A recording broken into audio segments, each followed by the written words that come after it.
When me and her mother got together, I was trying to get her sister, her mother's sister. That's how it really started out. When what had happened, her mother pushed up and said that I'm gonna make you my man because her sister wasn't that into me at that time. And we made plans to spend that weekend together. Did you get 2 girls pregnant at the same time? Yes, I did, Your Honor, but I didn't mean to. You didn't mean to. That's the only thing I can really say. But it happened. But at the same time, she did call me a clown. I won't respect your court, but she looking like one. Like for real. But she met. His mom came down for Christmases, birthdays, everything. Gave us and she treated us like we was her grandkid. And it hurts me so much to hear this man sit here in this courtroom and lie to you like that. Honestly, spitting image, 100%.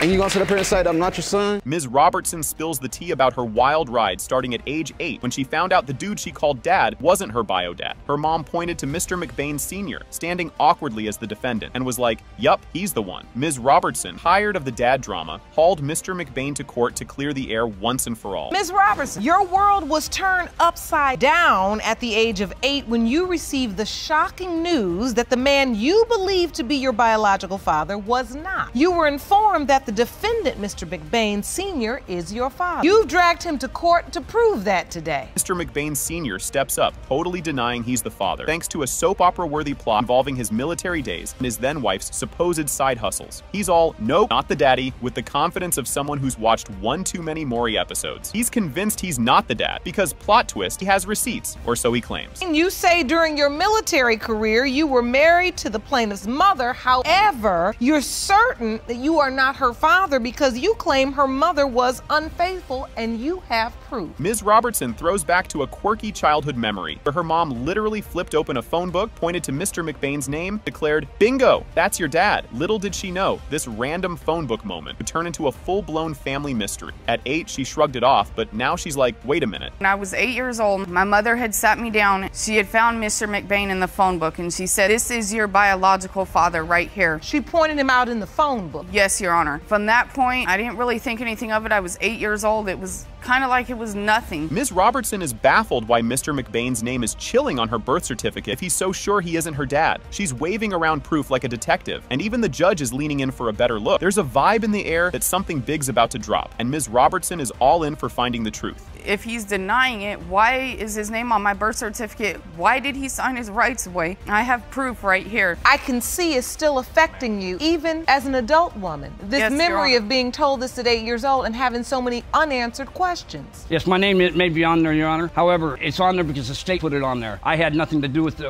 putting my name on her birth certificate. Mr. McBain explains why his name ended up on the birth cert despite his protests. He was roped in by marriage laws, typical bureaucracy stuff. He also mentions letting another guy adopt Ms. Robertson because, well, drama. He's making it sound like he was just trying to do right by her, even though he's adamant about the not the dad bit. Yeah. So your name was automatically placed on the birth certificate as father. But even in that moment at the hospital, I wasn't there. You weren't there, but you would not have voluntarily placed your name on the birth certificate. That's one of the reasons why I let Mr. Ayers go ahead and adopt her, because she did deserve to have a father. It's not her fault who her mother is. Years later, Ms. Robertson had a super brief meetup with Mr. McBain, which ended with him ghosting her like a bad Tinder date. She recalls this moment with the kind of sadness that would win her an Oscar. Mr. McBain, on the other hand, acts like he's hearing this story for the first time. I let it go until I turned right before my 13th birthday, and that's when I had told my mother that all I wanted for my 13th birthday was to meet Mr. McBain. What did she say? She got it for me. I don't remember that at all. Ms. Robertson, what do you remember? It only lasted about 40 minutes. That was like more than anything in the world for me at that time. In the middle of the courtroom, Mr. McBain throws down accusations like confetti at a parade, suggesting Ms. Graham, the mom, was playing the field while they were married. He's like a detective in a bad cop show, pointing out mismatched boots and coats as evidence of her infidelity. Ms. Graham's defense? A sassy. Those are your boots, buddy. I was working 7 days a week for about 3 months straight. Went back home, and as I'm walking across the living room, I look over and there's a pair of boots and a coat on the floor and a coat on. Your Honor, those were his boots and his coat. They were size 10, Your Honor. I wear size 12. I walked over to her room. I beat on the door. I said, I don't know who you are in there, but you've got 30 seconds to get out of my house or you're going to be really sorry. Mr. McBain pulls out the wild card, suggesting another dude could be the dad because, get this, he was supposedly sterile at the time. He throws in some details about the other guy's heritage, gets a twist in a bad detective novel. The court can't help but chuckle at his attempt to connect the dots in such a bizarre way. Excuse me, and who is that? There's an individual I was stationed with. Yeah, you were stationed with a lot. I know, and so were you. The Coast Guard telling me I was sterile. The fact that the man's Hawaiian, he's Samoan. Your Honor, this girl is white as white could be. You're saying the other guy is Samoan? Yes. Ms. Robertson shares her deep yearning to connect with her roots and possibly siblings, making everyone in the courtroom reach for the tissues. It's a touching moment where she's just looking for a bit of closure and a few answers about where she comes from. Despite the courtroom chaos, her quest for family ties is seriously heartwarming. Even if your account is true, even if she was sleeping around, if she was your wife and you were also sleeping with her, couldn't you potentially be Ms. Robertson's biological father? I don't feel that she looks like as much like me as she thinks she does. Also, due to the fact of what the Coast Guard told me, and due to the fact that Miss Graham is a cheater. The moment of truth arrives. It has been determined by this court. Mr. McBain Sr., you are not her father.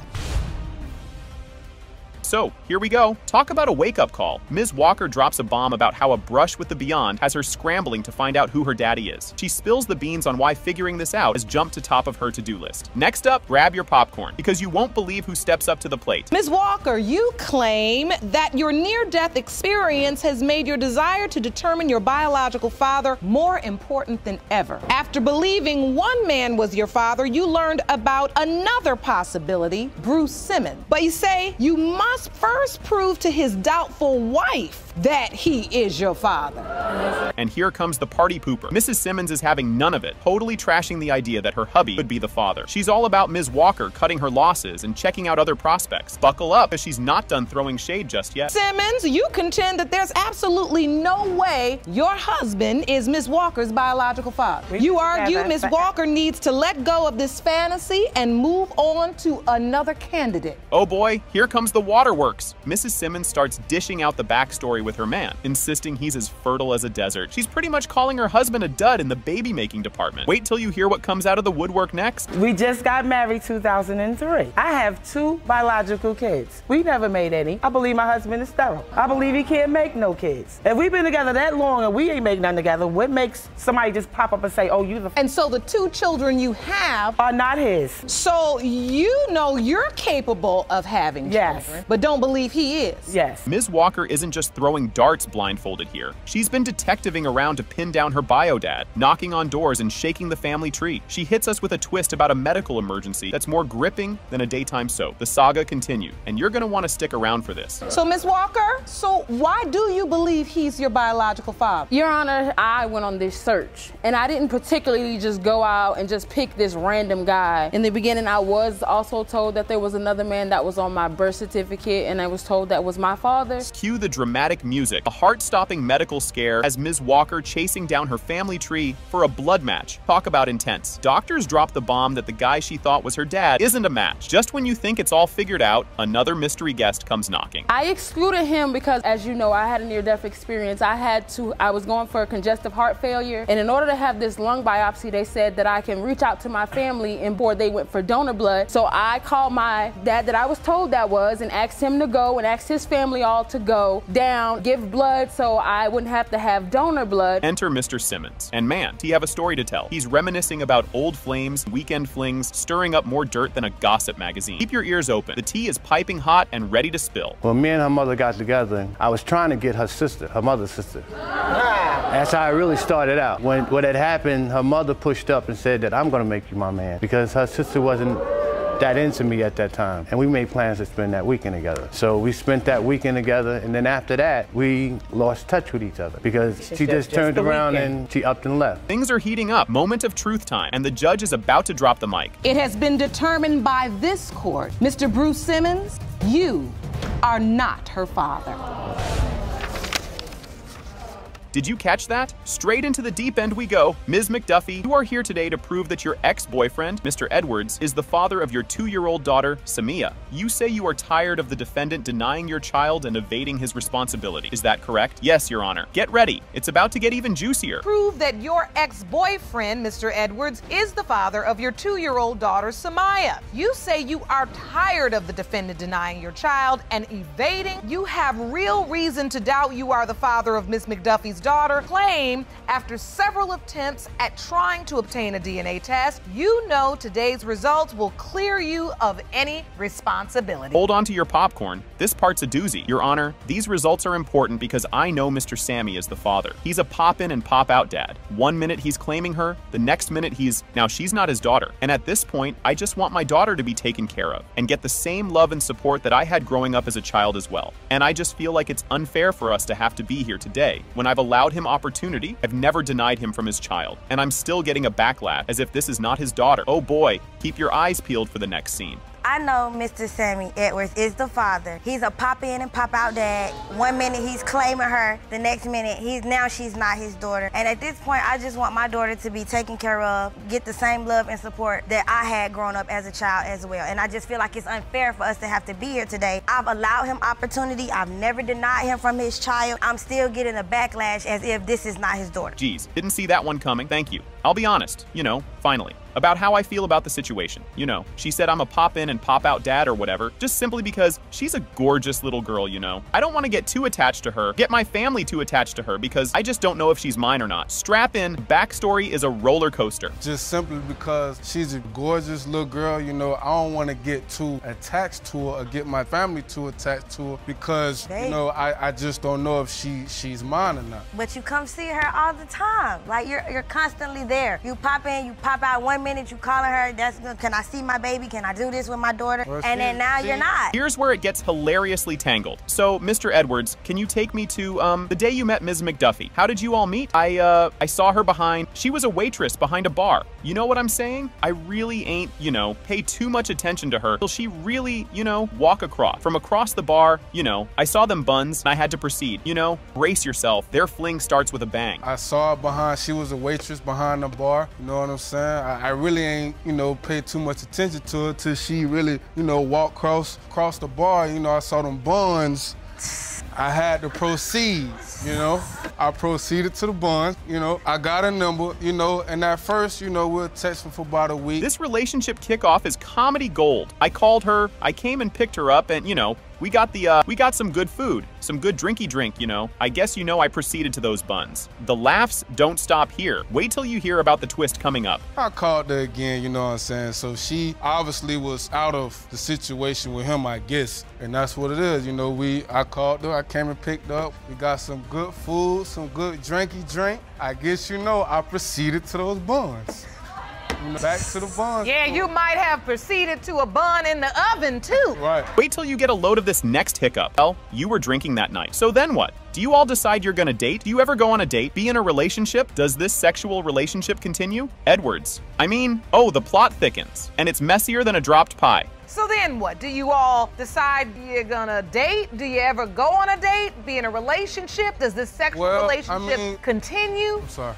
2 weeks, like a week prior to, us having sex in the car, like the second date, she called me and said she was pregnant. A week? 2 weeks? It was a week. No, it was not.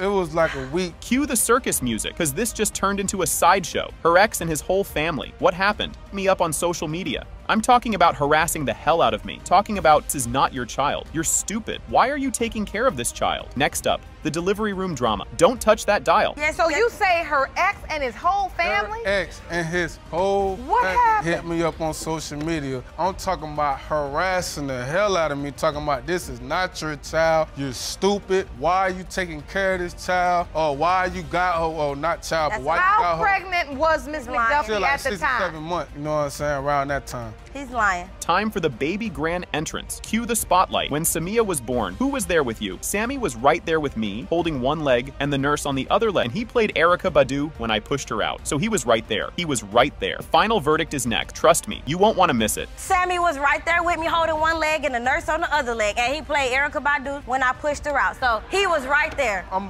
more spiritual. I see you had the beads on. I mean, they look like African beads. You know what I'm saying? I'm very spiritual. So I wanted half of me felt like he was mine. So I still wanted to really, like, at least beat her. You think that was wild? Just wait for the bombshell. It has been determined by this court. Mr. Edward, you are the father.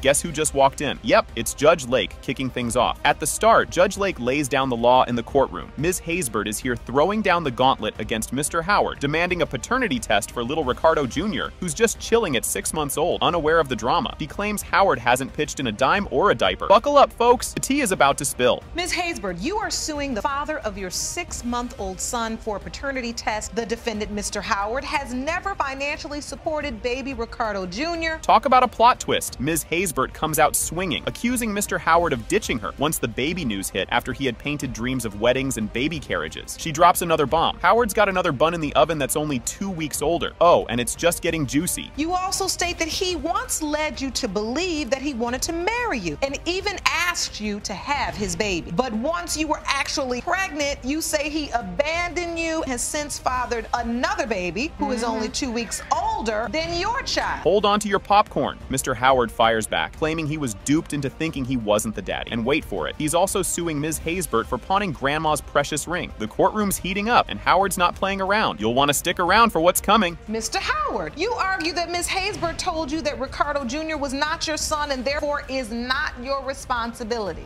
You are countersuing for $1,000 in damages for a ring Ms. Howard pawned that was given to you by your late grandmother. Now, let's take a stroll down memory lane. Ms. Haysbert reminisces about how she met Howard at a football game, and things got cozy from co-workers to more than friends. This backstory sets the stage for all the he said, she said that turned their world upside down. You won't believe what's next. I met this clown at the Washington Redskins Stadium when we used to work together. 1 second, let's use respectful language. We're co-workers, and then after that, we became friends. Like, we used to chill with each other. After that, you know, we started having sex, and we got drunk. So, yeah, we got drunk and had sex, and that's how I conceived my son. Got drunk and had sex? After that, like, I knew he had a girlfriend, and, you know, I didn't mind because we were just friends. Ready for a roller coaster? Initially, Howard was over the moon about the baby news, according to Ms. Haysbert. But plot twist, he flips the script halfway through her pregnancy. The vibe shift, and not for the better. Brace yourself, the next part is a doozy. Once I got pregnant, and I told him I was pregnant, he acted like he won the lottery. He was so excited. Oh, Junior, oh, I can't wait for you to have my son. He was so excited. Where the money at? Where's the money at if I won the lottery? As soon as my 5th or 6th month of pregnancy, he wanted to change up the tables. He wasn't there. He didn't even come to the doctor's appointment. At about 6 months. She's alive. Yeah. This segment is hotter than a summer BBQ. Ms. Haysbert throws shade, accusing Howard of double timing with another lady. Howard kinda, sorta, maybe admits it, but doesn't seem to think it's a biggie. The court's gasping, and you'll want to hear what's thrown next. And that's when the girlfriend started calling my phone, telling me, oh, they're still together, that he never broke up with her, that he lied, basically, that she lived with him. Can't believe that you're lying in court. She asked me, when did we start dating? And we were pregnant around the same time. So she was asking, his daughter was born December 27th. This is a good moment that I think I want to hear from Mr. Howard. Thank you, Your Honor. Yes. Grab your hats, we're diving deep. Howard confesses to unintentionally spreading his love a bit too thin, fathering kids with 2 different gals at the same time. The crowd's eating it up, and you can't make this stuff up. The drama's about to escalate, so don't touch that dial. Did you get 2 girls pregnant at the same time? Yes, I did, Your Honor, but I didn't mean to. That's the only thing I can really say. But it happened. But at the same time, she did call me a clown. I won't respect your court, but she looking like one. Like for real.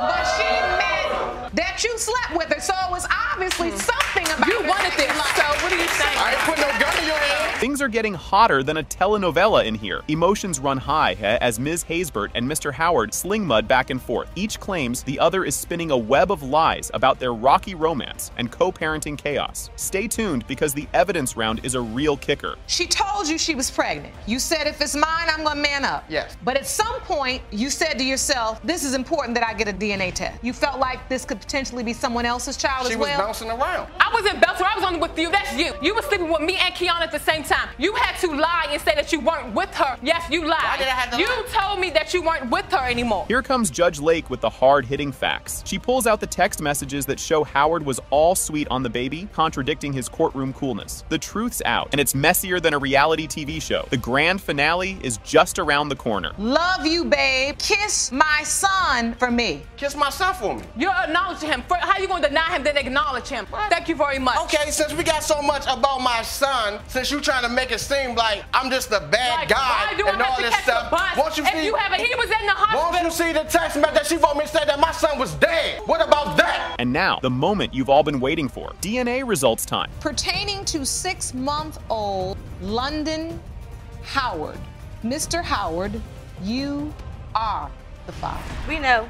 Deborah, I don't sleep with everybody like Deborah do. Judge Lake kicks things off by turning to Ms. Woods, who's there to drop a bomb. Mr. Volmar supposedly made her pregnant during their short fling, and now, guess what? He's playing the ghost game, acting like nothing happened. She's all in to prove he's the daddy and get him to pony up for child support. Ms. Woods, you say you had a brief sexual relationship with Mr. Volmar, which resulted in him intentionally impregnating you. You say Mr. Volmar now refuses to take responsibility for his child, and you are here today to prove he is your baby's father. Miss Woods spills the tea about their meet cute or meet crazy at a club while she was having issues with her baby daddy. She makes it sound like Mr. Volmar was practically love at first sight. They swapped digits, and the rest was history, including a nightclub romance and a whoops moment where she warned him she's super fertile, calling herself a fast breeder. The court cracks up at that one. One night I went to the club and wound up running into Mr. Volmar. He actually walked up to me while I was having a drink. We exchanged numbers. I wound up leaving the club. He called me the following morning and asked me, can I come over to his house? I told him yes, but I had to make sure that, you know, my baby father was leaving out for work that following morning. Mr. Volmar gets his turn to be skeptical. Even though Ms. Woods hit him with the pregnancy news, he wasn't buying. It was his kid. Condom broke? Sure, but he recalls a few too many breakages to keep track. So you admit you had a sexual relationship with Ms. Wood? That's it. You weren't in a committed relationship? Never. Once she told you she was pregnant, did you immediately think it was your child? No. You didn't. What were you thinking, sir? I said, wow, congratulations. Do you agree with her assertion that when you all had sex, the condom broke? Condom broke. It was sex. It was fun. And the condom broke? Yeah. Things heat up. Ms. Woods tries to set the record straight about who was doing what and when, which sounds like a daytime soap opera. She claims Mr. Volmar knew the score, but he's not having any of it, suggesting she was playing house with another man, too. He automatically told me that he wasn't the father because I was staying with a man at the time. You lived with him. You just can't visit me. It does not matter. I was at your house every day, so how I had time to have sex with you and have sex with him? In the bed with him. I mean, of course you're going to have sex. Miss Woods, if you were living with him... I was in a relationship with my other kid's father, but I was not having sex with him within that month I conceived. Ms. Woods gives us the lowdown on why she strayed from her main squeeze to Mr. Volmar. It's all about the drama at home, folks. She was looking for a little fun, and Mr. Volmar was her escape hatch. When I found out I was pregnant, I ain't have no choice but to tell him that he might be the father because I was staying with him at the time. So I'm stuck having a baby. Are you? Yeah, I had the baby. By who? By you. Are you sure? I'm positive. I'm 100% sure. I don't even know his name. Look at that baby. That baby looks just like you. She don't look nothing like me. Judge Lake isn't letting Ms. Woods off easy. She pushes her to admit she stirred up this whole storm herself, and guess what? Ms. Woods actually agrees. Yeah, she messed up big time. I mean, you've probably been going through some problems. Right. And that's what couples do. I mean, there's that old saying that, you know, the way that you get over one person is to get under another person. But that's not true, as you can see. Right. Are you still in a relationship with the other guy? No, and the fact is, like, he's hurt over the situation, but at the end of the day, I can't blame him. The room goes silent as the DNA results are about to drop like a hot new single. It has been determined by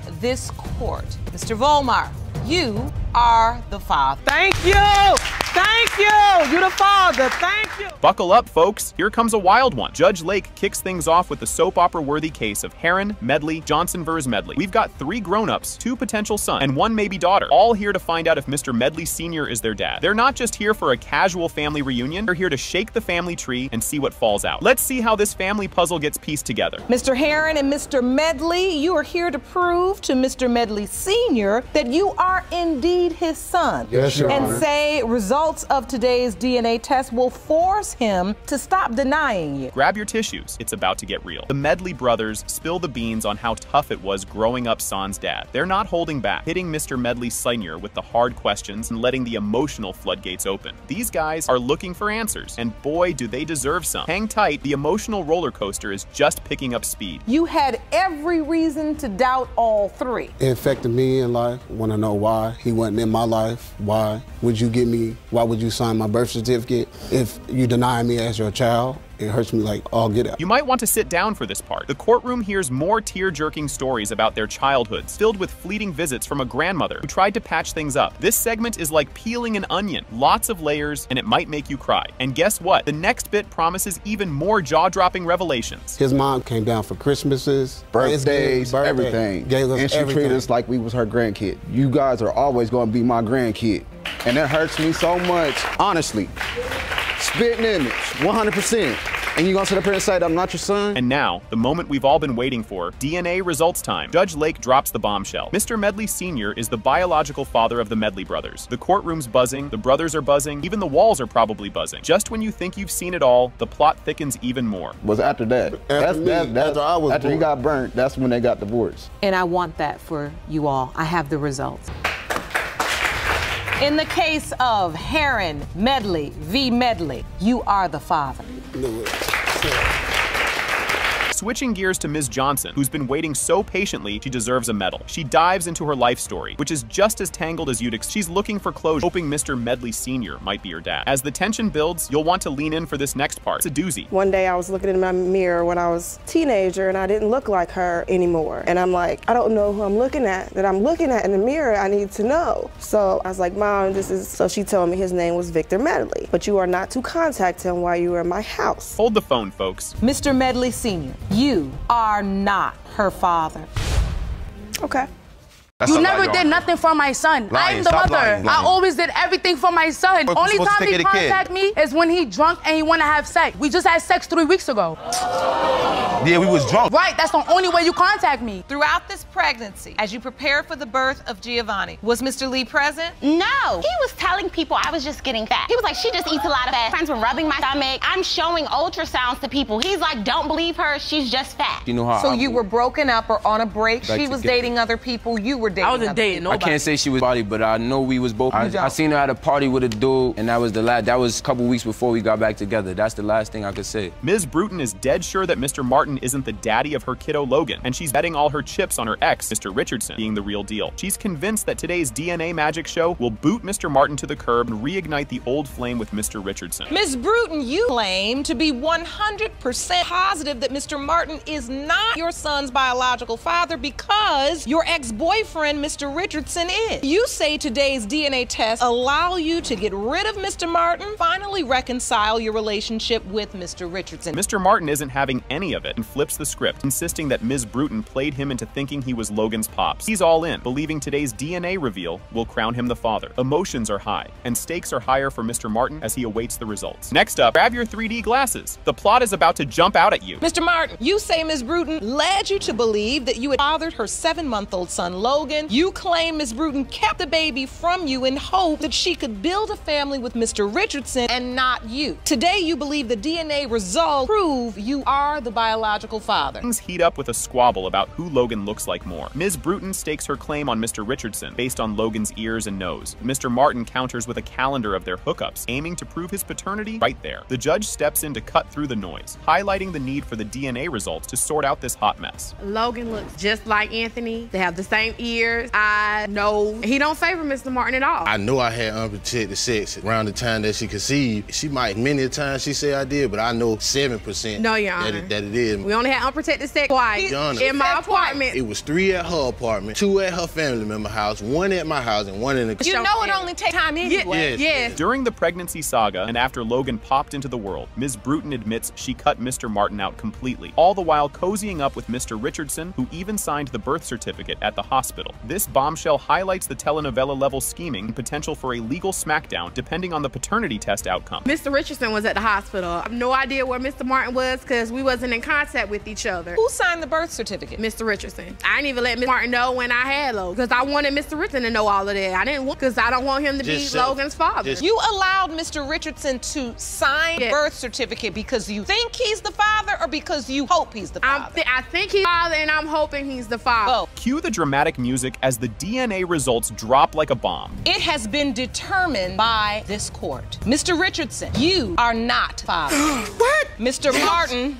I told you. What? Are the father. Buckle up, folks. Judge Lake kicks off the session for the drama-packed case of Susie versus Payne, where Ms. Sousis has brought Mr. Payne to court. She accuses him and his meddling mother of denying paternity of her adorable 10-month-old Aleliana. Ms. Sousis is adamant about getting Mr. Payne's name slapped on the birth certificate once the DNA confirms he's the dad. Keep your eyes peeled. It's just warming up. Ms. Sousis, you have dragged it into court today because you say it's his mother's fault denying your 10-month-old daughter, Aleliana. You claim when the DNA results prove he is the father, you want the defendant's name added her birth certificate. You won't believe this twist. Ms. Sousis spills the beans on their chaotic 3-year romance, blaming it on Mr. Payne's over-the-top jealousy and controlling vibes. As they air their dirty laundry with Mr. Payne's sister, Henrietta, tipping in, it paints a sitcom-worthy picture of a super rocky relationship. Stick around, tea keeps spilling. Why has this relationship on and off for 3 years? So jealous and insecure about himself. Like, everywhere I go, he think I'm doing something. If I go to the store, I gotta be back in a certain time. Like, he's just crazy. She been out there, Facebook messages. You guys, they're both. Of course I'm jealous. You were my boyfriend for like almost 3 years. Of course you guys do the same thing to each. Talk about a plot twist. Mr. Payne throws shade about not being Aleliana's real dad, pointing fingers at Ms. Sousis's shady escapades and a dodgy movie date with another dude right after they hooked up. The chat uncovers the unstable mess of their relationship and why Mr. Payne's got his doubt meter running high. And oh boy, just wait for what's next. The first day after we started talking, she went to the movies with some other guy. Facebook messages telling her ex she love him, this. But the next day you did something with another girl and you was telling your ex you loved her. So what's the difference? You lying in court. Ms. Sousis, you did contact your ex? Yeah, I said I care for him. I never said I love him. He told his ex he loved her. And I did go to the movies with a boy. The tension's thick enough to cut with a knife. The convo shifts to when Ms. Sousis was preggers. There's a storm of doubts about daddy duties, pushing Mr. Payne to demand a DNA showdown, underlining the trust issues still at. The next bit is key, so don't go anywhere. I want to ask you to be there through a pregnancy if it's not your child. But I was there through the pregnancy. But you really weren't. But I wasn't though, because you wanted to stay away. There was a time when someone came up to me in a supermarket right to want a DNA test because she moves around. This lady, she knows. I came home and told him. Everybody got something to say about Right, you, but I don't know the lady. You understand? So it's weird for someone to just come up to me out the blue. First of all, I'm like, how does she know about me wanting a DNA test? Grab your tissues. Ms. Sousis gets real about the emotional roller coaster of raising Aleliana mostly solo, thanks to their never-ending bickering and Mr. Payne's hit-or-miss dad appearances. Their co-parenting drama could rival a soap opera, and it only gets more tear-jerking from here. Even if it is his, like, it took you guys 10 months just to do this. Like, you kept her away, though. No, I did not. Do that. But how did I keep her away? He does. But how do I keep her away? I didn't do nothing at all. Got it. Disappeared. You come in and out of life. You come in and out of life. You did not want me around. I did. Let's get some order. Why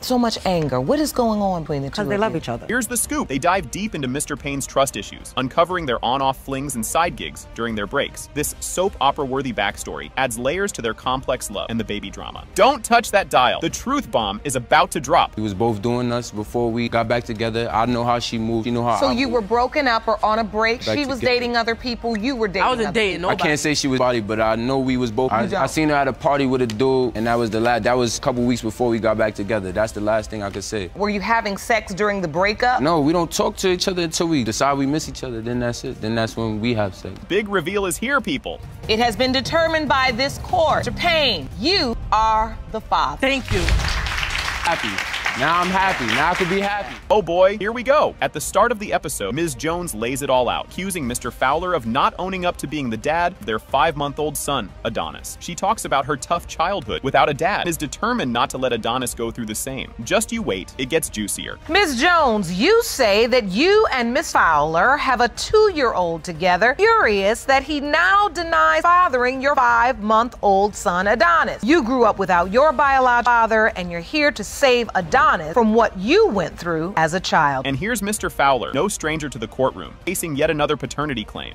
All in on denying he's the father of the younger kid, setting the stage for some serious courtroom drama. Buckle up, because this ride's about to get bumpy. Mr. Fowler, this isn't your first time in my courtroom. And once again, a woman is accusing you of fathering her child. Do you believe you are Amira's father? No, I do not. It has been determined by this court. Mr. Fowler, you are not the father.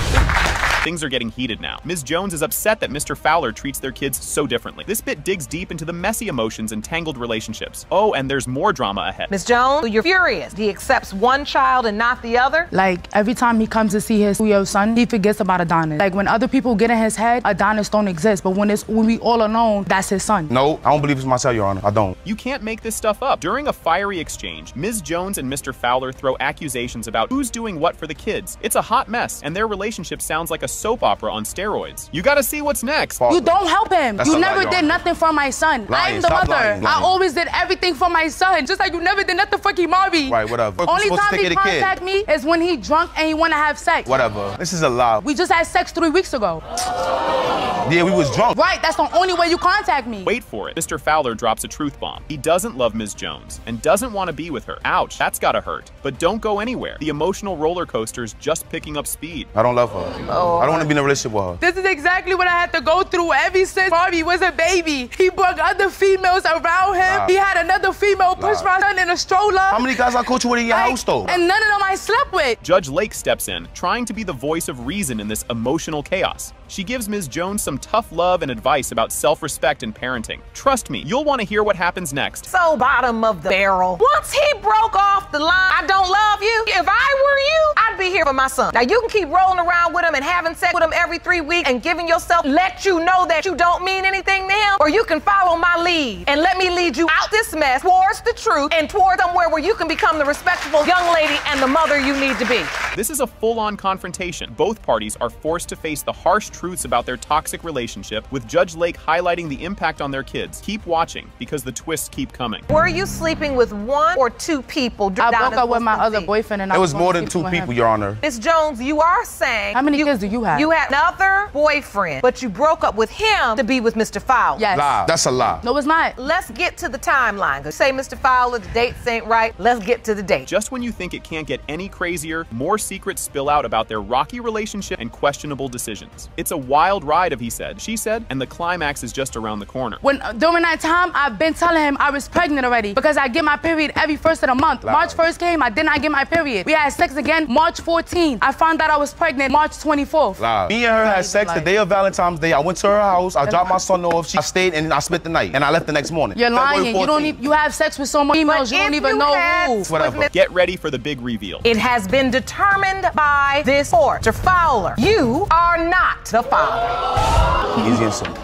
Buckle up, folks. This is the introduction to the case of Brewington vs. Lee, where Ms. Brewington aims to prove that Mr. Lee is the biological father of her 3-year-old son, Giovanni. She claims that Mr. Lee has denied paternity to avoid paying child support. Just wait until you hear what comes next. It's a real doozy. Ms. Brewington, you are here to prove your 3-year-old son, Giovanni, is Mr. Lee's biological child, and you claim Mr. Lee has been up to your son since the day he was born and is denying paternity because he wants to avoid paying child support. Here's where it gets juicy. Mr. Lee expresses his doubts about being Giovanni's father, suspecting Ms. Brewington of lying and using him for financial gain. Ms. Brewington counters by asserting her certainty about Mr. Lee's paternity based on their exclusive relationship and attempts to reconcile. Strap in, because the roller coaster is just getting started. You say you've known from day one Giovanni was not your son, and you are here to prove Ms. Brewington is a liar and has been using you for money. You're not going to believe this bit. The couple recounts the time surrounding Giovanni's conception. Mr. Lee insists they were not intimate during this period, whereas Ms. Brewington claims they were living together and sharing a bed, suggesting intimacy likely. The plot thickens in the next segment. Don't miss it. Not only was I only sleeping with him, we were actually working on our relationship situation. We got back together. We're working on us. So when I found out I was pregnant, I didn't think it was going to be a shock prize or anything like that. At the time that Gio was conceived, we were not having no type of intercourse. We were not cool at the moment. You don't believe you were working on the relationship time Giovanni was conceived? No, not not at all. Your Honor, I was living with him. Oh boy, here it comes. Ms. Brewington describes discovering her pregnancy during a routine visit for birth control, leading to disbelief and denial from Mr. Lee, despite multiple positive pregnancy tests. She emphasizes that the conception coincided with Valentine's Day, referring to Giovanni as a love baby. Hold on, because the next part is even more of a whirlwind. Found out that I was pregnant. I actually went to the doctor to just re-up on my birth control. They said, oh, you actually missed your last shot. I didn't even realize that they said that they had to do a pregnancy test before they could go ahead with the birth control. It came up positive. I told him, he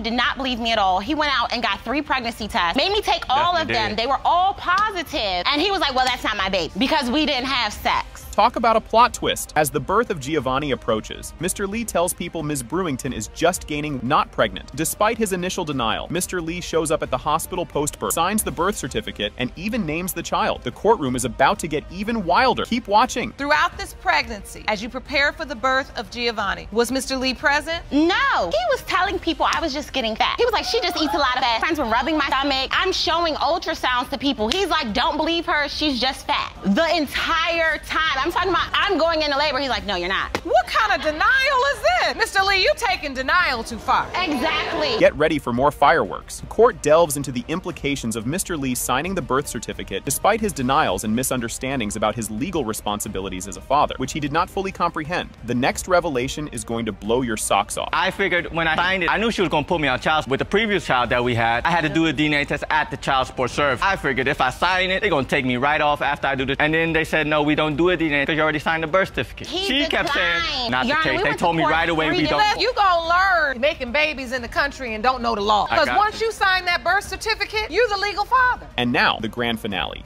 It has been determined by this court. Mr. Lee, you are not the father. Told you. Hold up. I already knew.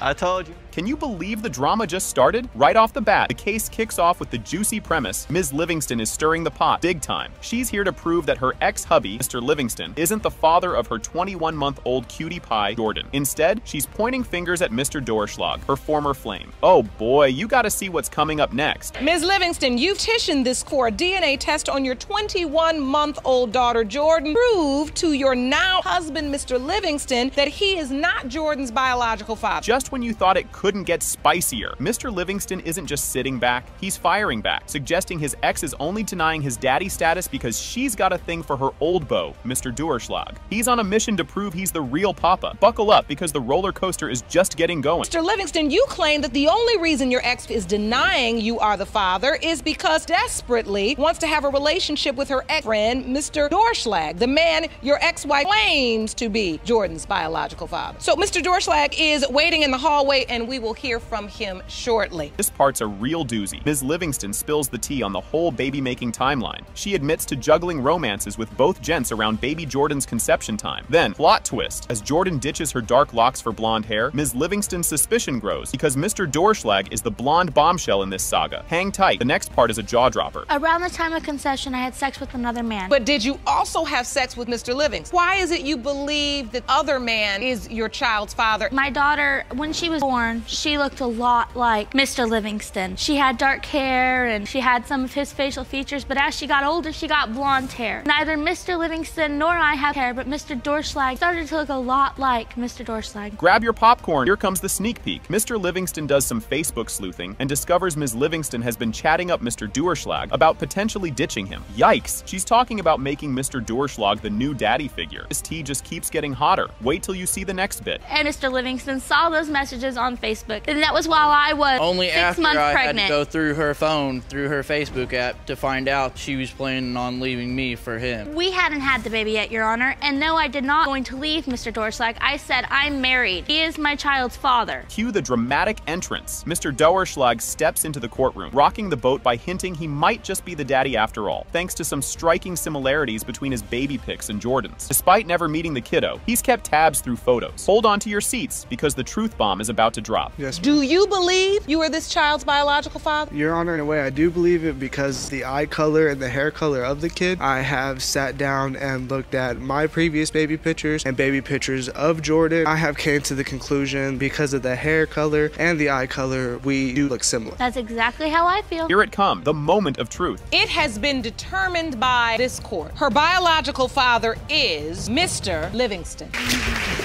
I just wanted to know for sure.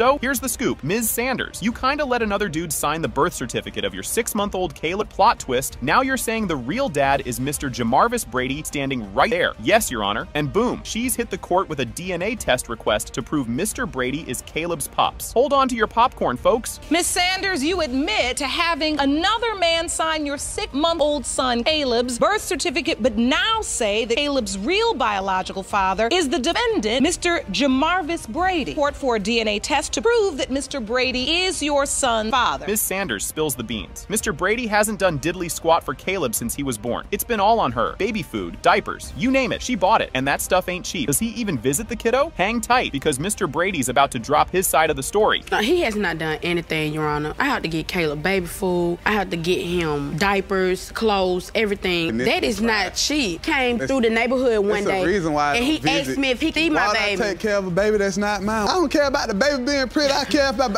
if the baby mine or not. I take care of my responsibility, not another man. Here comes the eye color drama. Mr. Brady doubts he's the father because of Caleb's green peepers. Nobody in his fam has them. Exhibit A. His entire lineage apparently missed the memo on green eyes. Oh, and the crowd's getting a good laugh. But wait, there's a plot twist with Ms. Sanders' eyes coming right up. The first thing is the green eyes. No one in my family has green eyes. May I show you, Your Honor? Starting with my grandparents. My grandma don't have green eyes. My granddaddy don't got green eyes. My mama or my daddy. I'm trying to figure out where these green eyes come from that's on this baby. Because it ain't my family. It's getting real. Mr. Brady and Ms. Sanders are airing out their dirty laundry. Breakups, makeups, and baby drama. Oh, and Mr. Brady's been sulking because Ms. Sanders bounced back to her ex. The saga continues, and Ms. Sanders' mom is about to step into the ring to throw some punches, verbally. He saying he don't want me, but he constantly takes my phone, somebody, so what's up? I come to the house, dudes coming and going all the time. Like, I left her house. I left her house coming and going, but you I left her house and the dude. So you telling me that if you see somebody with your girlfriend, you ain't gonna get mad and try to fight? My girl. We was broken up. So you ain't gonna get mad and try to fight? Stories are not matching up. It don't make no sense. If I was to see... Enter stage left. Ms. Durham, Ms. Sanders' mama, ready to set the record straight. She's been picking up Mr. Brady's slack, buying all things baby. And just when Mr. Brady thinks it's all about the potential, Ms. Durham is about to give him a reality check. Fasten your seatbelts. The DNA results are coming up faster than you can say Maury Povich. This is my first time ever seeing him. Since Caleb's been born, myself and my husband step up. We buy this baby everything when she needs help. We step up. I called Mr. Brady and I said, this is ridiculous. Caleb is 6 months old. You're gonna step up. When are you gonna participate in raising your son? That's what the dad's for. I'm not. Yeah, but I'm not taking care well, of you just said all she is my potential child's mother. Drum roll, please. It has been determined by this Mr. Brady. You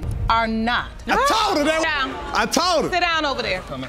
Kayla just told me that you had sex with her. And the only reason why I denied it to him was because his grandfather was sick. He sits here and says he had no idea. How did you say this after my grandfather was sick? You didn't sleep together until my father died. But I went over there to see her. I got zero spiritual energy. I looked at her, don't look like me. She don't look like my sister. All children don't have to look like father. They can look like me. They can look like the grandma. You don't know. It could be a visual of both of us. It's not all. The question of paternity is not being brought up anymore. We ended up deciding to spice up our sex life.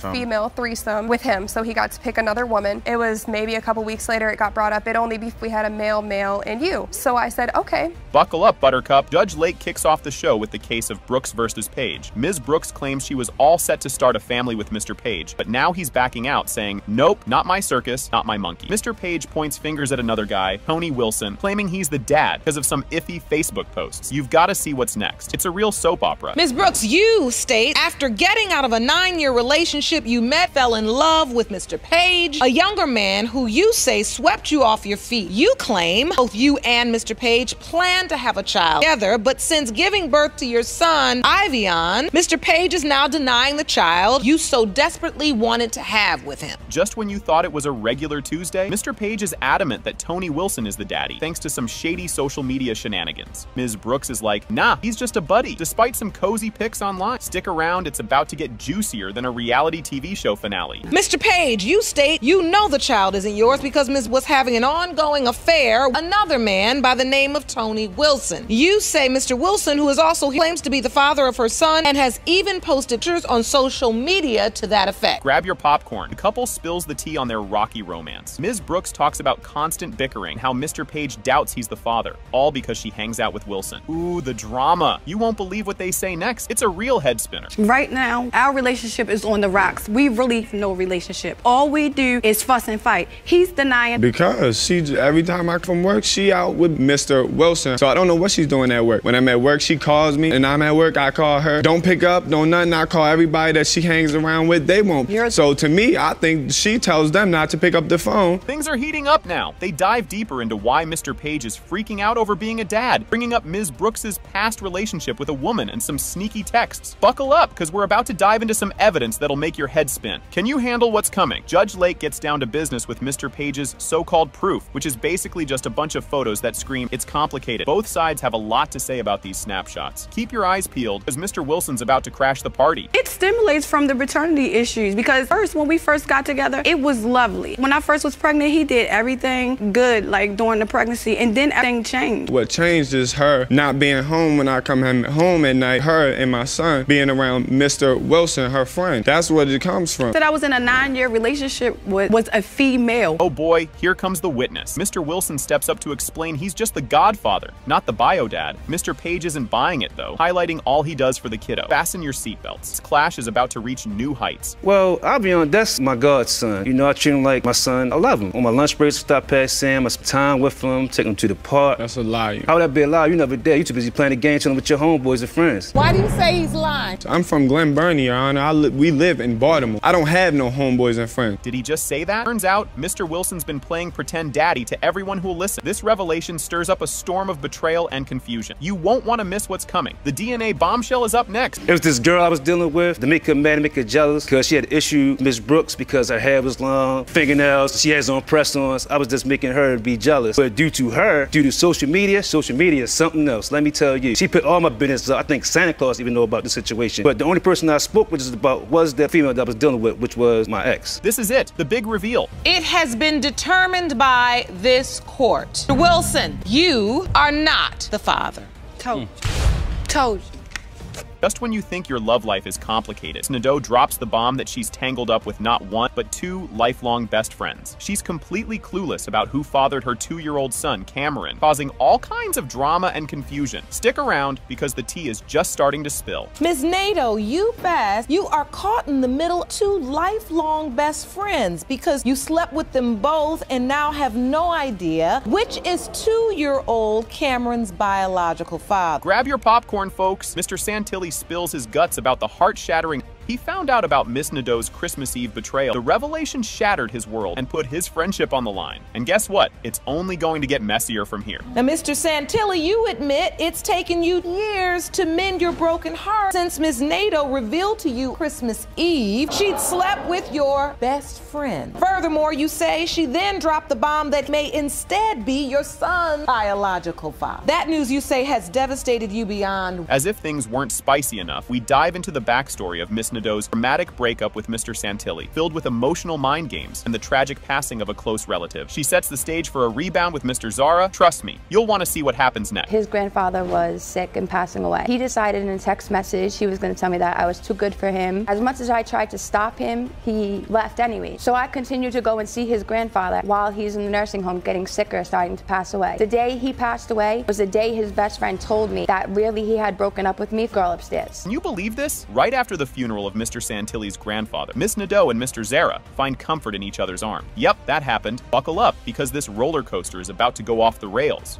The first time me and Mrs. Zara slept together was the day he passed away, the day grandfather passed away. You don't really know who the father is. I always thought there was a code that, you know, if you have a best friend, they don't sleep with your girl or any you dated. Look, unless it's been years or you get prior approval. Enter Mr. Zara. He comes into the courtroom and throws another curveball by saying Mr. Santilli practically gave him the green light to go after Miss Nadeau. The plot thickens, and oh boy, you're not ready for what's next. At first, I did not believe the child was mine. No, I denied it to the fullest, yes. Hey. At his house, he said, yo, bro, Kayla just told me that you had sex with her. And the only reason why I denied it to him was because his grandfather was sick. He sits here and says he had no idea. How did you say this after my grandfather was sick? You didn't sleep together until my father died. But, And just when you thought it was safe to go back in the water, real drama starts. Both men are head over heels, thinking they might be Cameron's dad. They're both hooked, emotionally vested. And boy, the upcoming twist is a doozy. So at what point did you come to believe this is mine? After a few weeks of both of them promising months of them promising that the kid I was about 5 or 6 months pregnant, and he texted me and said that he wanted something to do with the baby, and that he wanted to try to be together for him. During the birth of the child, which one was with you? I was there. Here's a picture of me in the hospital the day he was born. Hold on to your socks because they're about to get knocked off. After Mr. Santilli lands in jail, the relationship dynamics take a wild turn with Miss Nadeau and Mr. Zara. It's a full-on soap opera, and the next scene is a cliffhanger. So the next morning after you went to jail from this incident, he took up his role as the child's father. This is the first picture of Tom and Cameron together. I came out and said that, you know, the baby's Tom's. That's what I believe now. He showed up. It was the day after Christmas Day, and he said, you know, if he's my son, I want to do what I have to do to take care of him. The moment of truth is here. Drum roll, please. It has been determined by this court that Cameron's biological father is Mr. Santilli.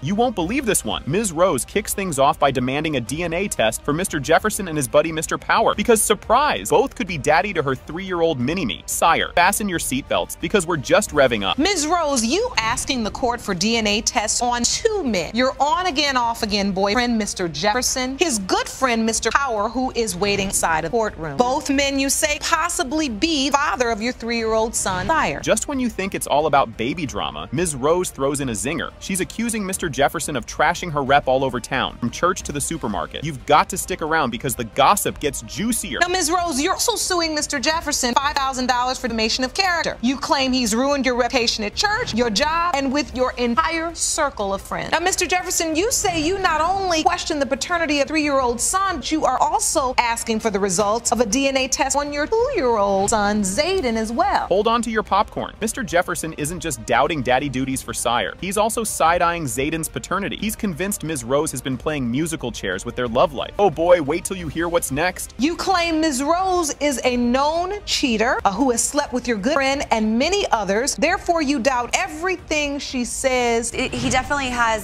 this issue and constantly telling me that I'm so beautiful and he's not, and he's jealous of me and thinks that he's gonna lose me, and I'm constantly cheating on him, and it's just insanity. And the truth comes out. Ms. Rose spills the beans about her tangled love web, admitting she juggled both Mr. Jefferson and Mr. Power simultaneously for a hot minute before the pregnancy news hit. The plot thickens, so don't go anywhere. I met Michael first, was sleeping with him. We were kind of together, but not very serious. He fell in love with someone, moved on, and then I ended up with Kenneth. There was a point where I was sleeping with both of them at the same time. Then later, that probably went on for a good month. Then I ended up getting more serious with him. Actually, I stopped seeing Michael, committed to Kenneth, and then I ended up pregnant about 2.5 weeks later. Enter Mr. Power. Stage right. He strides into the courtroom to share his 2 cents, confirming his fling with Ms. Rose and fretting over potentially being Sire's dad. The tension's rising, and the next twist is a doozy. You believe that you potentially could be Sire's father. I met Alicia at a bar. Within 2 hours, we were back at her house having unprotected sex. We hooked up multiple times. You don't know, brother. She's just a bad person. I just... That you keep sleeping with? Brace for impact. Judge Lake tackles the defamation claim, schooling everyone on what counts as slander and what's just chit-chat. The gavel comes down, don't wander off. The DNA results are up, and they're mind-blowing. If you have slept around with men and you live a lifestyle where you choose to sleep, you can't then claim defamation of character if somebody then talks about you. Say your whole life has been ruined, but I haven't heard anything where you've lost a job or lost something. Here comes the big reveal. Drum roll, please. Mr. Jefferson, you are the father. Buckle up, folks. We kick things off with the juicy court case of Garrett versus Boyer. Ms. Garrett is here, all guns blazing, to prove that Mr. Boyer is indeed biological dad of her adorable 2-year-old Naomi. She's not just here for the drama, she's on a mission. Stick around because this roller coaster is just leaving the station. Ms. Garrett, you are here on a mission today to that the defendant, Mr. Boyer, the biological father of your 2-year-old daughter, Naomi. You say that after a month of non-stop, unprotected sex with the defendant, you are 100% sure they fathered your child. Oh boy, didn't see that coming. Mr. Boyer throws a curveball by totally denying he's Naomi's father, saying he only got wind of her a couple of months ago. His cool denial adds some serious spice to the mix. Just wait till you hear what's up next. Mr. Boyer, you say there's no way you could be the biological father of Miss Garrett's baby. Her child is 2 years old and you learned of Naomi 2 months ago. Cue the awkwardness. Things get a tad uncomfortable as Garrett and Mr. Boyer hash out their past fling, which was, let's just say, less than fairy tale-like. They admit it was all about the bada bing, beta boom. The plot thickens, and trust me, you'll want to stick around for the sizzle that's coming up. It takes two to tango, both grown, we both did what we did, and the result to what the fact that we did, we created a beautiful baby girl, and I just need to clarify to him that she is his, because if the fact that when the test results come that she is his, he will take care of my daughter, he will be responsible, because if not, I have no problem with taking him to court at all. Here comes the TMI train. Choo-choo. Ms. Garrett openly admits to their month-long bedroom rodeo, which Mr. Boyer isn't fully buying. This juicy bit lays bare the root of their paternity pickle. Hang tight, because there's more eyebrow-raising stuff on the way. And we had 31 days of sex, unprotected. Straight of unprotected sex? I'm not gonna say that deserves a round of applause, even though you got one. You all were working real hard making a child, because you weren't using protection. No, we was not. Talk about dodging the question. Mr. Boyer sorta admits there was some action, but not the marathon Ms. Garrett is talking about. This half admission throws a little gas on the fire, making the need for a DNA test super obvious. Keep watching. The next bit is a doozy. You admit you were in this sexual relation, or did you believe she was having sex with other people? No, I was never under the impression that it was only me. It was too easy for it to be only me. I never wanted to put her under the wing like fried rice, though. She was just part of the plate, like, temporarily, not to take home and put in the microwave. Under the wing like fried rice? I never wanted to put her under the wing like fried rice, no. Man plot twistle. The soap opera spirals as Ms. Garrett reveals she initially thought another dude was the dad due to their timing. This revelation throws another potential daddy into the chaos. The next revelation is just as juicy, so don't go anywhere. After our sexual relationship was over, I wound up dating another guy. Me and him was consistent. Automatically the other gentleman's baby. So you started dating somebody new, thought it was his child. So you told him, I'm pregnant. Yes. Was he happy about it? Yes, he was. So you told him you were pregnant and you never to notify Mr. Boyer? No. And here comes the skepticism train, full steam ahead. Mr. Boyer meets little Naomi and feels zilch, nada, no daddy vibes at all. This crucial moment really cranks up his doubt to level 100. But stick around, the next part is even more jaw-dropping. She asked me to try to be around, you know, try to get to know Naomi a little bit. I went over there to see her. I got zero spiritual energy. I looked at her, don't look like me, she don't look like my sister. I don't know, maybe the eyes, but that's about it. I don't see any resemblance there, you know what I'm saying? Like, I don't know. All children don't have to look like father. They can look like me, they can look like the grandma. You don't know what they look like. It could be a visual of both of us. It's not all. You might want to sit down for this. The judge lays down the law with DNA proof that the other guy is not the father. Now it's really crunch time for Mr. Boyer, and the air is thick with anticipation. The big reveal is up next, and it's a humdinger. And so the DNA test revealed the man you were sure was Naomi's biological father was 100%. in fact not her biological father. I have it with me, Your Honor. I'd like to see it. So this is a copy of the paternity results, and there's a 0% probability of paternity regarding the other potential. Yes, Your Honor. Here it is, the big kahuna, grand finale.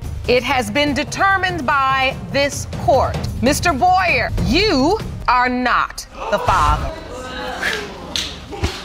Brace yourself, folks. Everyone's told to park it because the show is starting. Hellos are thrown around the courtroom, and the title bout, Stremke versus Jaramillo, is on the marquee. It's about Ms. Stremke dragging Mr. Jaramillo into court, because oh boy, the family drama is peaking due to some major daddy doubts that are tossed out there. And just when you thought your family reunions were rough, check out what's next. Ms. Stremke, you've dragged Mr. Jaramillo to court in hopes of saving your family, which you claim is falling apart due to paternity denial. You say the defendant paternity for both of your daughters, 4-year-old Naviana and 8-month-old Elect, but you want to prove that he is their father. Hold the phone. Did he just say that? Mr. Jaramillo drops a bombshell about his doubts on being the daddy, claiming he was an eyewitness to some suspicious shenanigans, make him question the whole fatherhood gig. He's pretty adamant that without DNA proof, this family picture might as well be a sketch. Fasten your seatbelts. It gets bumpier from here. Mr. Jaramillo, you claim doubt is valid because you were present when another man impregnated Ms. Stremke. Family you thought you were building is not salvageable until you have DNA proof. Grab some tissues. This one's a tearjerker. Mrs. Stremke spills the beans on how the paternity mess is messing with their kiddos, especially 4-year-old Naviana, who's starting to side-eye her dad, wondering if he's really the guy. She lays it all out, painting a picture of a home where doubt is part of the decor. You'll want to stick around for the next bit. It's a doozy. Your Honor, I feel like my family is falling apart because my daughters are growing up how I had to. We didn't have both parents present at different times. We were denied. I feel like they can't trust their dad because he denies that he's their dad at the time. And my 4-year-old Naviana knows. She can hear the, well, I'm not her dad anyway. And it just gives her doubt. And when she looks at her dad, there's not going to be respect there. Talk about a plot twist. They met as teens in a lockup, which sounds like the start of a bad rom-com, right? Ms. Stremke digs into their rocky start and how it's haunting their present. It's a saga of bad timing and tough breaks, all wrapped up in a not-so-fairy tale romance. Don't go anywhere. The story takes a wild turn next. We met very young. I was 13. We met in a lockup facility we were both staying at. We had no choice. We didn't have childhoods at all, so we had to stay there. I see it now, and I don't go down that road to where they have to go through what we did. 2 children and your family on the line, I understand that. Okay, who had this on their bingo card? The talk turns to the sticky topic of paternity tests. Ms. Stremke admits to past liaisons, throwing Mr. Jaramillo's fatherhood into question. He explains why he signed the birth certificate. It was a total Hallmark moment. But hold on to your popcorn. This drama isn't cooling down yet. I was upfront. We told you that there was one other person before we had gotten together. You said one other, and then came another fellow that your best friend told me about. I had never slept with anybody but one person besides you, and that was before we had gotten together. Did you ever attempt to have a paternity test back then? No, Your Honor, because every time I brought it up, it was always, oh, I know she's mine. I know she's mine. I mean, I have right here. Can't make this stuff up. They decided to add some zest to their love life with a threesome, which just complicates things further regarding little Alexis's daddy drama. They unpack this choice and its aftermath, showing just how tangled things can get when you throw extra people into the mix. What happens next? You guessed it, more chaos. It ended up an actual conversation where I was, okay, well, it wouldn't be the worst thing because we're getting along really well. The question of paternity is not being brought up anymore. We ended up deciding to like spice up our sex life and everything, and we ended up having female threesome with him, so he got to pick another woman. It was what it was. We did it. It was maybe a couple weeks later it got brought up. It'd only be if we had a male, and you. So I said, okay. Phew, finally some answers. Judge Lake rolls out the DNA results, and guess what? It has been determined by this court. Mr. Jaramillo, you are the father. So, here we go. Curtain rises on quite the courtroom drama. The case of Kennedy versus Pope kicks off with the judge laying down the welcome mat. He greets everyone in his usual style, and we're all set to dive into a paternity mystery involving Mr. Kennedy, Ms. Pope, and a little one named Christian. Grab your popcorn, because this is just the warm-up act. Mr. Kennedy, you claim to be a nice guy who was to make the tough decision to drag the defendant to court. Prove you did not father her 3-month-old son, Christian. Oh boy, here it gets spicy. Ms. Pope and her mom are throwing some serious shade, insulted that Mr. Kennedy is denying he's the baby daddy. Ms. Pope is all fired up, demanding that he take responsibility after their fling. And guess what? The tea is about to get even hotter. Ms. Pope, you and mother are insulted that Mr. Kennedy denied paternity and refused to acknowledge your child. You say he laid down with you and now he has stepped up and paid. Hold on to your seats, folks. Mr. Kennedy spills the beans on why he thinks Ms. Pope is pinning the baby on him. He paints a picture of their casual fling turning into this court drama, insisting it was all chill and no strings attached. Oh, but keep your eyes peeled. The plot thickens in a minute. I believe she's just looking for someone to pin it on or pick up the slack for her previous, encounter. And so, take me back to the nature of your relationship. It started off as just friends. We met through a mutual friend. It got physical once got to know each other. So did you all enter into a committed relationship? Were you boyfriend and girlfriend? I would say briefly. And the saga continues. Ms. Pope reminisces about the good old days when Mr. Kennedy was the all-American charmer, which, spoiler alert, didn't last long. She dishes on how things went south after they got cozy, setting the stage for their current courtroom clash. Don't touch that dial, because it's about to get even juicier. We did get along in the beginning, but he was a jerk, and I no longer wanted to be around that. Why were you sleeping with him if he was a jerk? He came off as an all-American guy in the beginning. We had a lot of things in common. We had the same birthday, the same football team. The bottom line is you all got along in the beginning, and you started a sexual relationship with him. Yes, Your Honor. Things are heating up. We shift gears to when Ms. Pope figured out she was expecting, and Mr. Kennedy's jaw-dropping reaction, or lack thereof. She details how she broke the news and his lukewarm response, ramping up the tension. Stick around, because you won't want to miss what's coming up next. My version is we were in the beginning, but then it became friends with benefits, kind of a ordeal. Yes, but you were having a sexual relationship, yes, Your Honor. And you were not using protection? Yes, Your Honor. So, Ms. Pope, at some point you say the tables start to turn. Yes, Your Honor. Because he accuses you of having feelings for your ex? That's not even even remotely true. The reason why she didn't have a GED, she didn't have a future plan. Cue the dramatic music. Mr. Kennedy talks about getting the bombshell via Facebook after the baby arrived, which was his first clue he might be a dad. Yep, you heard that right, Facebook. This modern twist to the paternity puzzle adds a whole layer of what the heck. Stay tuned, because the surprises are far from over. Through Facebook, I got messages. She did not tell you she even had the baby until after the baby was born. Yes. I had messaged him the night that I went into some labor. messages. I've been trying to get a hold of you. I wanted to call you and talk. Reply about. She replies, would you like to guess? And then you reply, no. And then Ms. Pope says, okay, well, I'm not sure how to say this, so I'll just show you. And you send a picture of the baby. Yes, it looks just like him. Guess who decided to make a visit? Mr. Kennedy finally goes to see baby Christian for the first time, trying to spot any family resemblances. He's looking for any sign that might link him to the kiddo, all while wrestling with his feelings about the whole mess. And oh boy, get ready for the big reveal soon. I took a, 6-hour trip out of my day to go up and actually see the child with my own eyes, just to make sure I didn't get anything until after the child was born. So when you took the time and went up to see Christian, what happened? Just held him for a while, trying to gather, anything, kids or anything like that, find any similarities between him and I, and that was basically it. And boom goes the dynamite. It has been determined by this court. Mr. Kennedy, you are the father. I named him. Why would I give him your last name if I let you name him? I wrote the whole thing down. Why would I give him my name and my brother's name together and not give him my last name? She wanted me to leave because she was on the phone with her boyfriend. Right now, it's understandable, but I'm gay, so I can't be the father.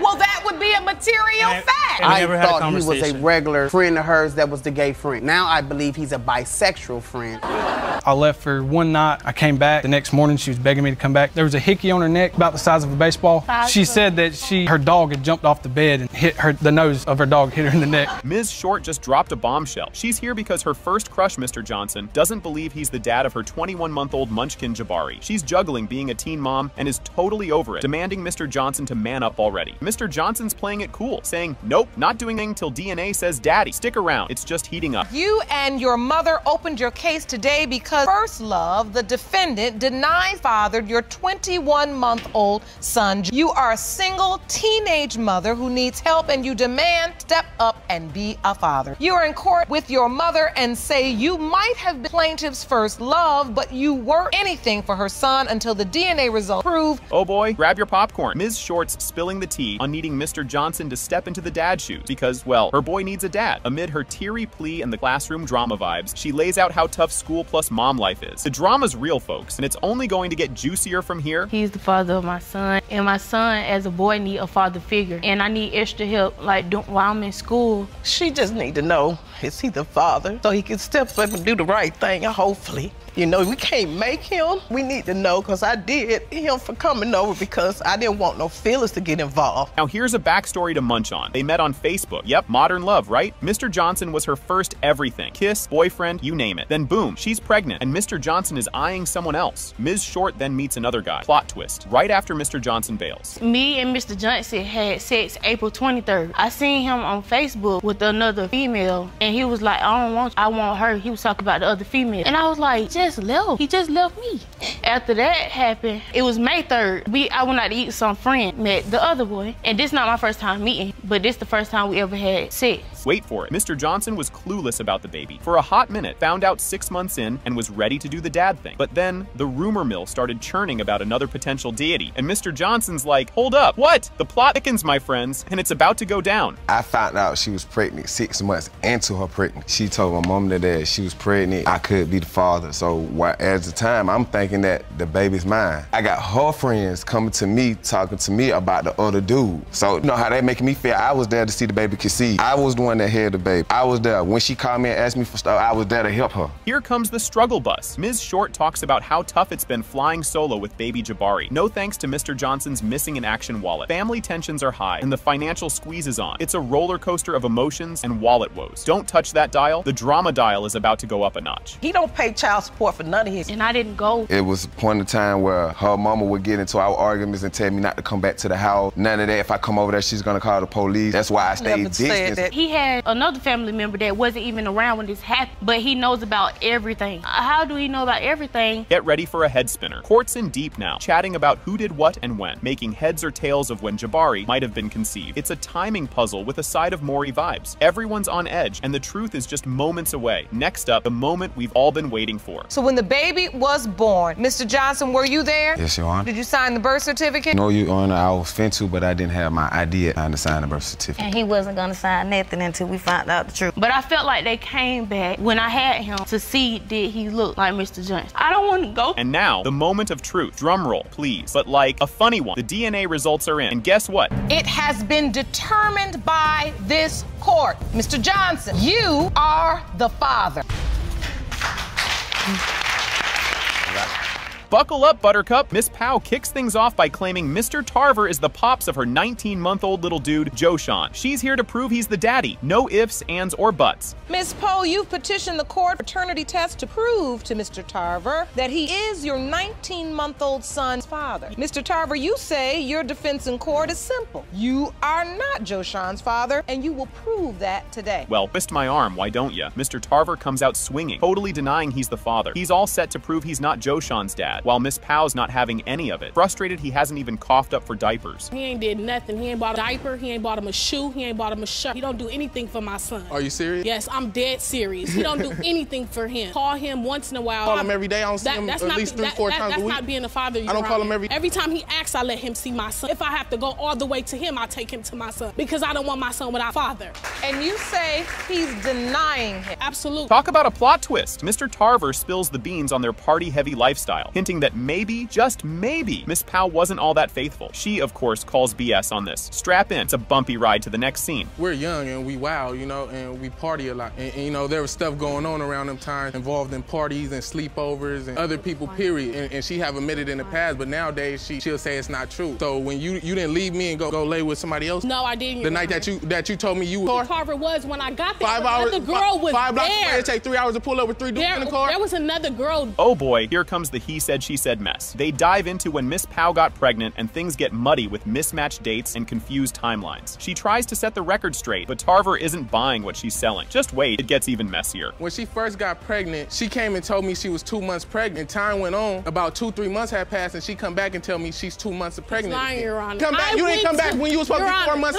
I went to the doctor. I went to Planned Parenthood, the clinic, P-test done, and the lady asked me when was my last menstrual cycle. I gave her a date, and she went off the date based on when I told. You thought soap operas were good? This one's a kicker. They argue over a doctor's visit that might not have even happened. Because, get this, the clinic had moved months ago. Miss Powell insists it was just lunchtime. She tell me she needs to go to the doctor, so tell her I'll go with her. And we get to the doctor say they closed and they moved. They've been gone for a minute. And she's telling me, even though they said they've been gone 3 months, she was in this doctor 2 weeks ago. How does that make sense? So the doctor's office says she said she was there 2 weeks ago. When we get to there's a sign on the door saying they moved to another address 3 months ago. Crank up the drama dial. At Joshawn's birth, Tarver was there but wouldn't sign the birth certificate or give his last name to the kiddo. Because get this, he didn't want to be on the hook for child support. Miss Powell is livid, accusing him of bailing the second their son was born. Because you didn't want me to. He did not sign the birth certificate. He said he didn't want his name on nothing. Give my son his last name because he didn't want me to put him on child support. That's what he told me, and he left. I named him. Why wouldn't I give him your last name if I let you name him? I wrote the whole thing down. Why would I give him my name and my brother name together and not give him my last name? She wanted me to leave because she was on the phone with her boyfriend. You're not gonna believe this. Ms. Jones, Tarver's fiance, steps up and throws another wrench into the works, hinting that maybe there are more dads in the picture than just Tarver. The courtroom's buzzing with whispers and side eyes. Ms. Jones, you are his fiance. Mr. Tarver, fiance. Yes. So, ma'am, what do you know about this situation? To be honest, they say that multiple people was claiming her baby at the time. You don't even know me. I heard many things about you too. Multiple people are saying that her child is theirs. Yes, 2 other people. Here it comes, the moment of truth. It has been determined by this court, Mr. Tarver, you are Joshawn's father. Thank you. Thank you. That's what I wanted to know. That's what I wanted as well. So, we're kicking off with Miss Wilson, throwing some heavy shade. She claims Mr. Phillips couldn't stay faithful to a Wi-Fi network, let alone her, and is adamant that he still swoons over his ex-wife. Despite the cheating circus, he's adamant about proving he's the dad of little Hope with a paternity test. Always unfaithful to you and still holds a flame for his ex-wife. Yet you claim he is the one who's always accused you of cheating, fathering your daughter. Oh, you are requesting the results of a paternity test to prove he is indeed biological father. Wait for it. Mr. Phillips swings back. He's convinced Miss Wilson wasn't just working late, but playing house with her coworker, who he's sure fathered her toddler. He points out that the kid is a spitting image of the other guy, not him. You believe that Miss Wilson had sexual relations with a coworker, and it is he who fathered her 2-year-old daughter. Just like that man, Mr. Garcia, has also been tested and us in court shortly. And here's a flashback to simpler times. Not. Miss Wilson reminisces about their casual start, which was all about Netflix and chill, minus the Netflix. She lays it out that a fling based purely on booty calls set them up for a trust-free, accusation-packed thrill ride. Next up, watch how this casual fling turns into a full-blown telenovela. Just having sex, when you build a relationship like that. That's pretty together. So it started off as a non-committal sexual relationship. Correct. Of course, you're gonna have extreme trust issues. 7 years later, it was you couldn't go to the store without someone else having sex or doing something. Oh boy, here comes the club drama. Mr. Phillips recounts a supposedly scandalous night out where Miss Wilson was allegedly turning the heat up with some random dude. According to him, she was practically auditioning for a tango contest right there in the club. During that point in time, she led me to believe that I was the only man that she was sexually involved with. One of my friends was inside the club with her, making love in the club. She was tongue kissing, she was grappling to the 10 with a guy. Tongue all in the mouth, you know, holding down. Just when it feels like Cheaters Live Edition, the judge swoops in. She reminds everyone that they're not here to hand out relationship advice, but to figure out who's Hope's daddy. Cheating is not cheating court, it's paternity court. While you're in a relationship or while you were not, it's about determining whether it's in the relationship or out of the relationship still could be relevant. Right, it is I understand, it is. Things get a smidge serious here. Guess what they found in the closet? Ex-wife memorabilia. That's right, Miss Wilson stumbles upon a stash of old love letters and photos, sparking a whole new level of drama. We will leave everything behind. I had my baby probably about 2 months or a month after we moved in, so I didn't really, in the new place, in our closet. It was things that I did not know. Her shoes, I mean, just so much stuff. So I came to him and I asked him, can you get rid of her stuff? Enter stage left, Mr. Garcia, a co-worker wrapped up in this mess. He strolls into court and his testimony about just showing her how to kiss is sitcom gold. Hold on to your seats because Mr. Garcia's got some tricks up his sleeve. You were with Ms. Wilson in the club, that you were kissing in the club. I was. Were you weren't kissing? She was showing me how to kiss. I'm a good teacher. And she really showed me how to kiss. So you were at school getting a lesson. That is correct, Your Honor. You won't believe this bombshell. Mr. Garcia is gay. That's right. The man everyone thought was the father throws a curveball that leaves Jaws on the floor. As the dust settles, get ready for another twist that's straight out of a daytime drama. I'm gay, so I can't be the father. Well, that would be a material fact. I thought he was a regular. Now I believe he's a bisexual friend. If you're attracted to me, because that's what I was under the influence of believing in the beginning, where I was betrayed. And now, the moment we've all been waiting for. Mr. Phillip, you are her father.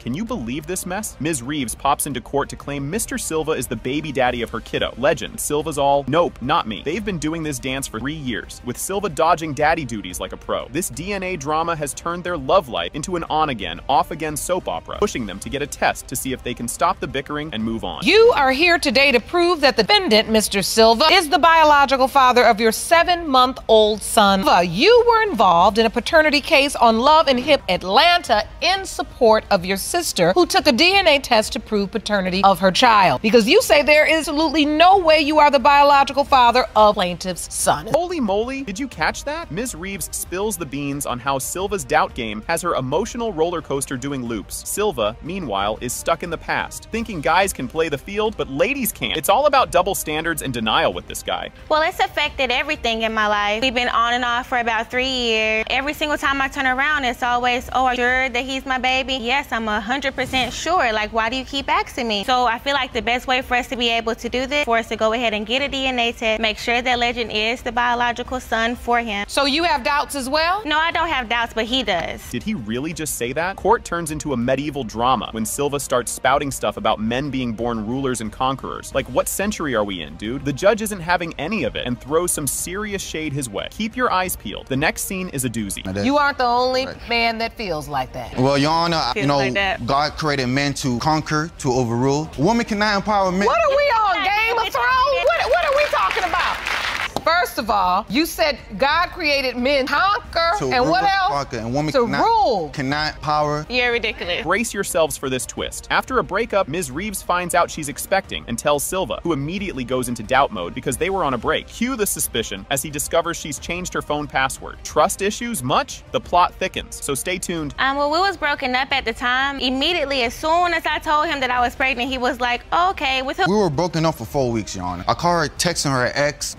I caught them texting multiple times. She claims they're just friends. One day, I just decided to try to go in her phone, and she changed her password on me. She was in the bathroom when I was trying to get in there, and I thought I typed it in wrong. Tried 2-3 more times until it locked me out. Grab your popcorn, folks. As the baby's due date approaches, Silva's still on the fence about fatherhood, but shows up at the birth to keep things cool. He signs the birth certificate, but feels pressured by her family's stink eyes. You won't believe what's next. It's a real cliffhanger. Throughout the whole time, I'm telling her I want a DNA test. In the hospital, none but her family was there. I was by myself. I came in. As soon as the, Legend was born, the doctor came in the room, straight to me and gave me the paper. I didn't want to make her look bad. So you signed the birth certificate? Yes, I felt pressure to sign. And if you start talking about DNA test and not birth certificate, it sheds a negative light on her. This is too much. They're both itching for the DNA results, hoping it'll end their constant squabbling. Silva's fingers are crossed for good news, while Reeves dreads the possibility of being left in the lurch. Fasten your seatbelts, because the results are about to drop, and you won't want to miss this bombshell. You have a chance to be honest about that in this moment before we go to the result. Yeah, I don't have any doubts. I'm just a little bit upset if he feels like he's not his and he doesn't want to be with me anymore. I feel like with or without Legend, our relationship is, we can make it be good the way that it was. Like, if we didn't have a baby, it's that him saying like, okay, well, if we didn't have a baby, we wouldn't be together right now. Are you ready for this reveal? It has been determined by this court. Mr. Silva, you are the father. Can you believe this opener? Mr. Wilson kicks things off by lamenting about his almost over marriage, pointing fingers at his wife's lax attitude towards cheating. He claims fidelity to her seems more like a suggestion rather than a rule, setting the stage for a tumultuous episode. Mr. Wilson, you are on the verge of a divorce because your wife believes that fidelity is optional. You say that during your marriage, she cheated on you with both exes, which you believe resulted in the birth of her son, 8-month-old Waylon. You say you are not biological father, and you intend to prove that today. Plot twist alert. Mrs. Wilson fesses up to her side adventures, but insists Mr. Wilson is indeed Waylon's dad, accusing him of dodging diaper duty by playing the doubt card. Hold on to your popcorn. Her next line is a doozy. Mrs. Wilson, while you admit to stepping out on your husband, you claim Mr. Wilson knows full well he is baby Waylon's father and is only denying him in an attempt to shirk his responsibilities. Here's where it gets spicy. The crowd gasps as Mr. Wilson delves into the early days of deception, going back to when their romance began. He recounts a tale of a suspiciously large Vicky explained away as an innocent bump by the dog. Keep watching. The excuses get even wilder. She is a cheater. She's cheated from 2 weeks of us being together in the beginning. There was a time when we got in an argument. She told me to leave. I left for one night. I came back. The next morning, she was begging me to come back. There was a hickey on her neck about the size of a baseball. She said that her dog had jumped off the bed and hit her, the nose of her dog hit her in the neck. It's getting hot in here. The conversation heats up with Mrs. Wilson, admitting she wasn't the only one stepping out. Mr. Wilson was playing the field too. Their blame game hints at a marriage more tangled than headphone cords. All that is true, he also cheated. He did the same thing. He's not innocent. He wants to act like he's not Waylon's daddy, and he is. But you understand that the reason why we're here is because of the paternity of your baby. If you're gonna do the tit for tat, if you're gonna do the back, because we've got a baby now 8 months old, we don't know for certain who his father is. Grab your tissues, folks. Mr. Wilson shares a sob story about Valentine's Day gone wrong when he discovers, through a relative's boyfriend, that his wife planned to leave him after he shows up with flowers. On Valentine's Day, I went and bought her some flowers. We were gonna meet at a family member's house of mine. I got there before she did, and my family member's boyfriend at the time had told me that she was there a couple days before Valentine's Day, telling them that she was gonna leave me that following Friday. So I felt stupid. Just when you thought it couldn't get any messier, Mr. Wilson finds texts between his wife and his buddy, exposing an affair right after the Valentine's debacle. The plot thickens and the tea is piping hot. So I get on social media thinking it's my social media. It was still logged in his stuff, thinking I'm in mine, and I'm reading messages that I know I didn't send. And it was her and him texting her, telling him to ask if he could borrow my car so he could come see her. So I call her and I ask her about it, and she says she didn't say anything. She just hung up. When did this happen? Maybe 3 weeks. So did you start sleeping with your husband's friend? Yes, I did. Oh boy, here she goes. Mrs. Wilson drops the bombshell that she did, in fact, sleep with Mr. Wilson's friend, lining up a little too perfectly with baby Waylon's conception timeline. But hold the phone, there's more scandal coming up. We ended up getting into a fight, and I ended up leaving. They stayed together after that. And now you believe he is Waylon's biological father. Ms. Wilson, you testify that this started with the friend in April. Yes, Your Honor. Let's look at the conception dates and see what's going on here. Cue the dramatic music. As they hash out when Waylon was conceived, Mrs. Wilson half admits Mr. Wilson might not be the dad after all. This admission is a game changer. Watch out for the next bombshell. It's a biggie. There is a possibility. I'm not sit here and act like there's not, but chances of him being the other person's the friend is slim. So after you hear that testimony, Mr. Wilson, in fact, April 1st to April 7th is the window of time that Waylon was conceived. Do you have a relationship with Waylon? No, Your Honor. The whole time going through her pregnancy, she was with him. And here's the big reveal. It has been determined by this court. Mr. Wilson, you are the father.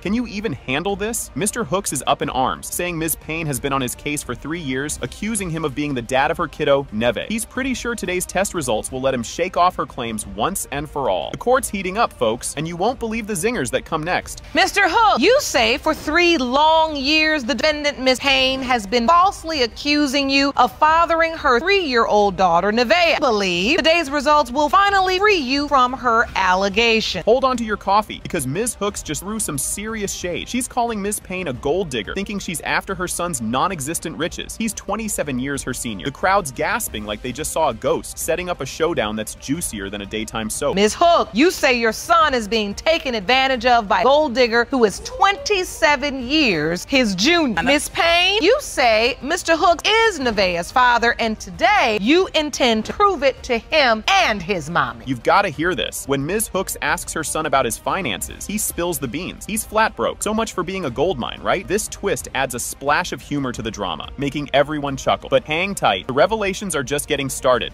I'm struggling, y'all. I don't have no money. But what you thought, you're saying you thought, she probably thought since you were an older man established, it would be somebody that could take care of her. Ain't a gold digger if you ain't got no gold. This is too good. Ms. Payne looks like she's about to burst as the judge digs deeper, trying to get her to spill her guts. Her hesitance adds an extra layer of suspense to the mix, making everyone lean in closer. You just know something big's about to drop, and trust me, it's worth the wait. What are you feeling in this moment? I can see in your eyes.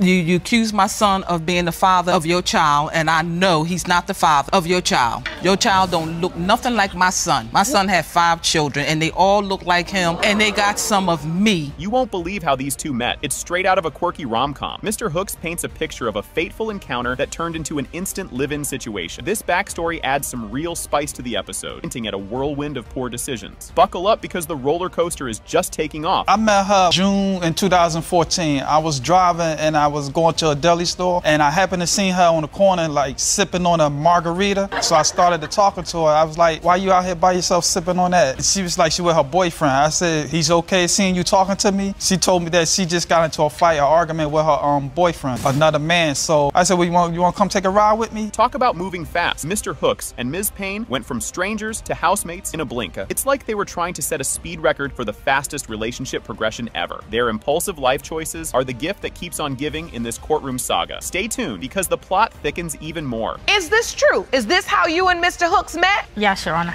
So did this turn into a relationship after this? You have this one day, was it a one-night stand, or did you see each other again? No, he let me move in with him the next day. Meet him at the store, you have sex with him at his house, and then he says you can move in with him. Whoa, plot twist. Another guy's name is on Nevaeh Nevaeh's birth certificate, not Mr. Hook's. This bombshell sends ripples through the courtroom, cranking up the drama to new heights. Everyone's jaws hit the floor, and you can bet your bottom dollar the next twist is just around the corner. You submitted Nevaeh's birth certificate to the court, and under her name, there is a father's name. We've blurred it out, but that's your ex's name. Yes, Your Honor. So that tells you I'm not the father. Tells me you ain't got no business going out with a young girl that's not even mature enough to come in this courtroom, testify, not for her 3-week-old child, her 3-year-old child. Judge Lake isn't pulling any punches today. She lays into Mr. Hooks for his questionable life choices that led them all here. Her scolding is like a sitcom roast, except it's real life, and there's a kid involved. The tension is palpable, and just when you think it can't get any more intense, the climax is up next. Get ready for the big reveal. The problem about meeting somebody at the store, 5 minutes, inviting them into your car, taking them back to your house, and having unprotected sex with them, a young woman who's just 5 years away from being a child. You have other things you could be doing with your time and with your life. Yes. Here it comes, a big moment. It has been determined by this court. Mr. Hook, you are the father.